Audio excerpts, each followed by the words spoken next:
just wanted to first of all thank you all for coming in such large numbers to greet my colleagues and myself. We have come as part of a mission to 5 countries. Our Honorable Prime Minister has sent 7 parliamentary delegations to different regions of the world. Others have gone to other countries. We started in New York with a visit to the September 11th memorial. Then we traveled to Guyana for a 2-day visit. We are now in Panama for a 2-day visit. Then we go to Colombia for a 2-day visit. Thereafter to Brasilia, where we have 2.5 days because there's also a Sunday in between. And then we go to the United States, to Washington, D.C. And the purpose of our mission is to convey a message to each of the countries that we are going to. And I should mention to all of you that we represent very many different parties. Even within the 7 members of my delegation, there are 4 parties represented. We have 5 parties represented amongst the members of my delegation. And then I should mention to you that we also come from all parts of the country. Unfortunately, Gujarati बोलने वाले कोई नहीं है तो मैं उनको ही बुलाता. लेकिन I do want to say to you nonetheless that we are all here from different backgrounds, different states, different political parties, but united in the same message. And that is the message. And that is a message on behalf of the people of India to all of you living here in Panama, that we will not accept anymore the constant outrages of terrorism inflicted upon our people. We have suffered attack after attack for almost 4 decades now.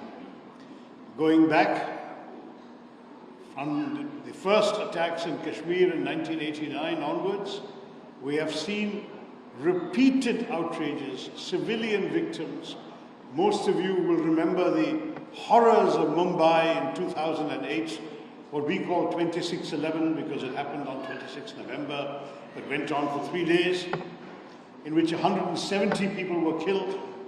Many of you will remember many other examples. I myself wrote an article where I found about 15 to continue to bear the pain, the grief, the wounds, the losses, and then merely go and tell the international community, look what is happening to us, please help us, please put pressure on the perpetrators to actually identify and prosecute the criminals. None of that has been happening despite our best efforts. After Mumbai, we had all the evidence. We even captured one of the terrorists alive. A very brave policeman gave his life to capture Ajmal Kasam alive. He was identified, his home, his address, his village in Pakistan were identified. Not only India, but Western intelligence agencies had recordings of the chilling voice of the Pakistani cold-blooded handler giving daily, minute-by-minute instructions to the killers in Mumbai while the killings were going on. All the evidence was collected, dossiers were established. What happened?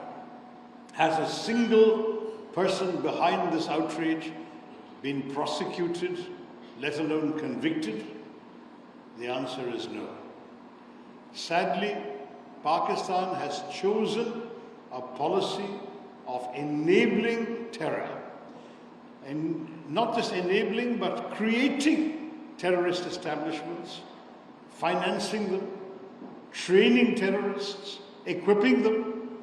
There have been examples in the last 20 years of attacks in New York, in London, in Madrid, in so many different parts of the world, which have been blamed provably on Pakistani terrorists or terrorists trained in Pakistan and brought to these countries. This is the sad reality we are facing today. We have no quarrel with the people of Pakistan. We would love to live in peace. As you know, India is proud of its economic success story in the last couple of decades. We have been growing and prospering as a country. We have been trying to pull our people out of poverty. We have been trying to develop our technology, our tech stack, so that we can enter the 21st century as a proud and confident leading country in the world. We are already the fourth largest economy in dollar terms.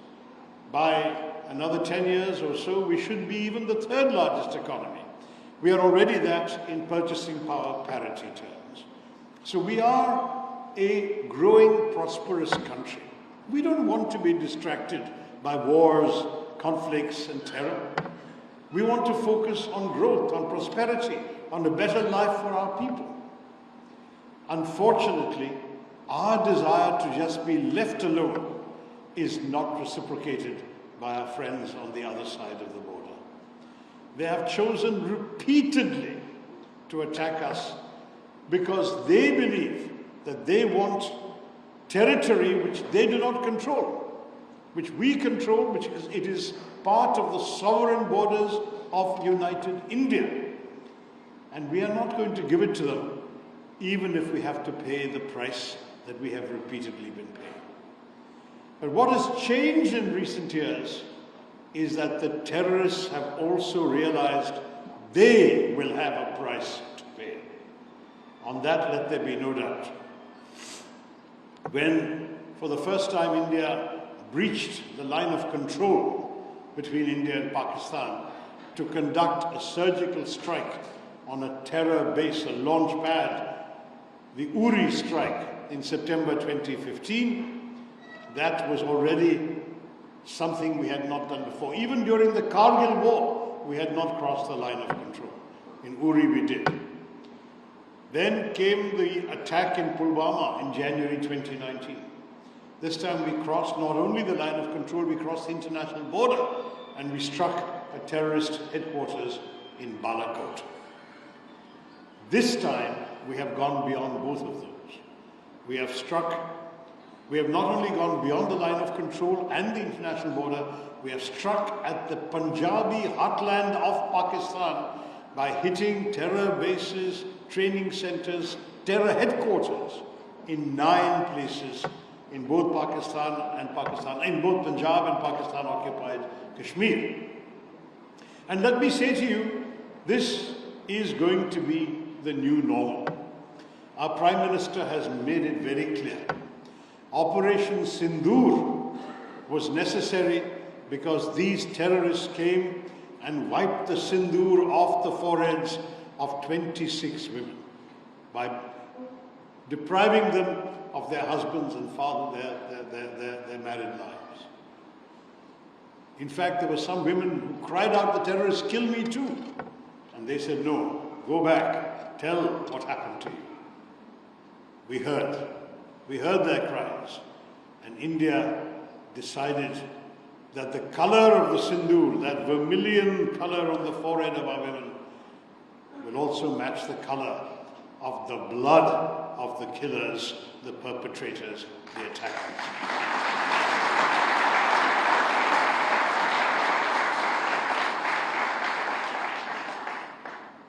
India is not a warmongering state. Even when we conducted those attacks, the first 9 terror base attacks, our government said very clearly, without any doubt, that we are not looking for any escalation. These were carefully, precisely calibrated strikes. We hit only terror bases. We hit no military facilities of Pakistan, no government facilities, no civilian homes. Very precise targeting meant that even within the compounds of Lashkar-e-Taiba and Jaish-e-Mohammed, we hit specific buildings. And we did so at night, between 1:05 and 1:30 at night. Why? Because we didn't want to have too much of collateral damage.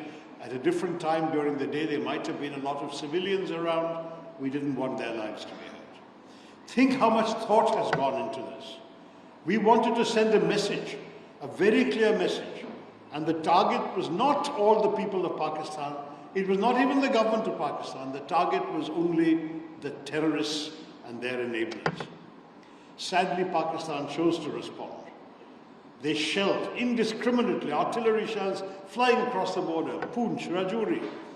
And sadly, we all know this, 19 of our fellow citizens were killed in the Pakistani shelling in Poonch alone.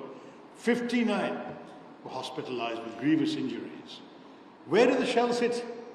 When we attacked terror bases. When they attacked the Gurdwara, they attacked the nuns' convent, the Carmelites of Mother Mary. They attacked civilian homes. They attacked civilian vehicles. That is the way, the difference between how we behaved and how our neighbors chose to respond. What did we do next? We said, if you hit us, we will hit you back, and we will hit you back harder. And we did. They sent us drones, missiles. Our air defenses blocked them, and we hit very precisely 11 military targets on the night of the 9th and 10th of May. You can see satellite pictures. You can see satellite pictures, they're on the internet, where specific bomb craters can be seen on the runways of the major Pakistani air bases. Rahim Yar Khan Air Base, Air Marshal Noor Khan Air Base. One of them in the Chaklala base was 1.5 kilometers only from the military headquarters, GHQ Rawalpindi. The message is very clear. We have the capacity to target you where it will hurt you. If you stop, we stop. If you don't stop, watch out for what's coming next. They finally chose to stop. On the 10th of May, our Director General of Military Operations got a call in the morning. They set up a proper dialogue at 3:30 in the afternoon, and at 3:30, their Director General of Military Operations told ours, we want to stop firing.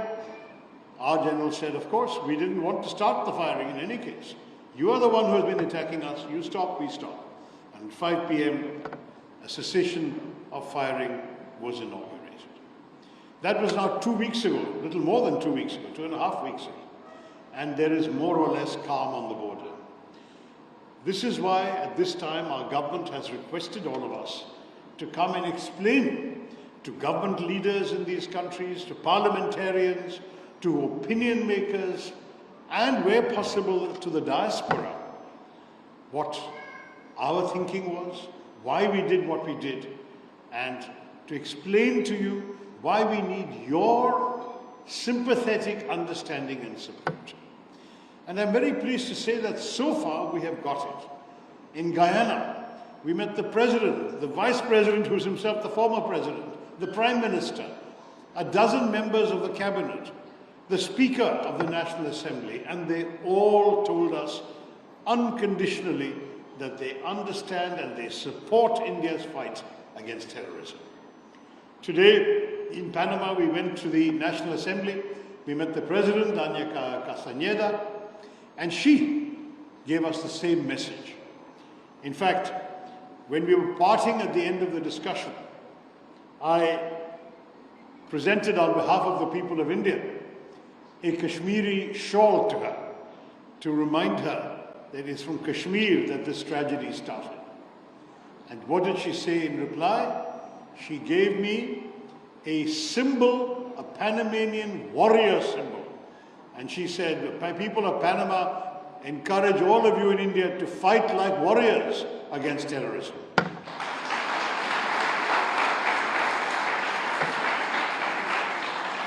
That is what we are doing. That is what we are going to continue to do. And let me say to you all, we know the buildings we've destroyed can be rebuilt. We know that terrorism does not disappear with one night of strikes. We know there is an entire enabling ecosystem in Pakistan to create this terror infrastructure, to train, arm, guide, equip, and direct these people to come and do terror. It is they who must change.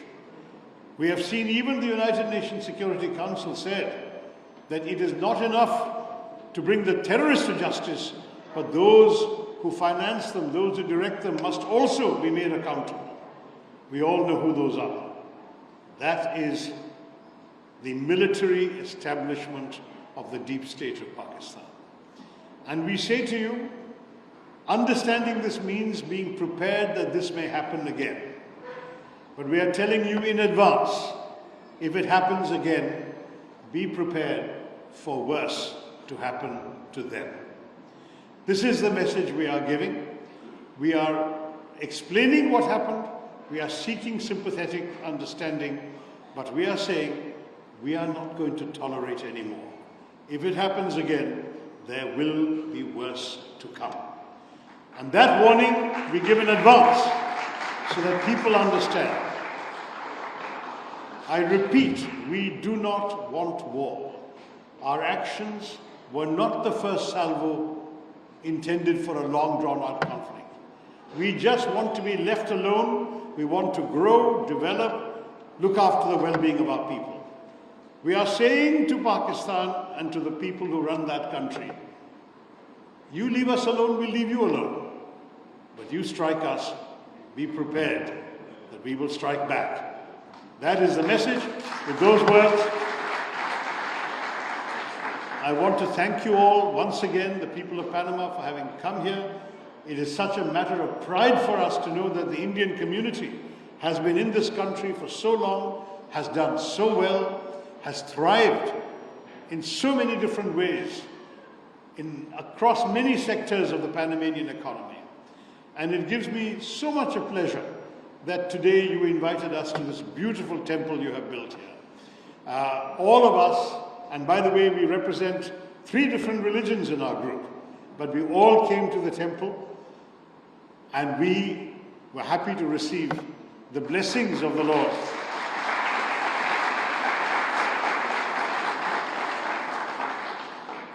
And those blessings we take back to the people of India, to our country, to those who really believe in the principles of Shanti, but also will never abandon the principles of Shakti.